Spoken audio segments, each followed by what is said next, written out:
going to implement a program that is based on conditional statement.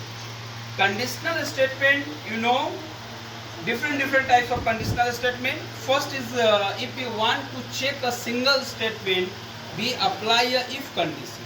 But if we want to check a double condition, we will apply a if else statement. And if we want to check the more than one condition, that is nested condition by the help of if else conditions. As well as we can also apply a condition that is multiple choice, that is based on the switch case statement. So here you must implement if statement, if else statement, as well as ternary operator that is represented by question mark. Okay.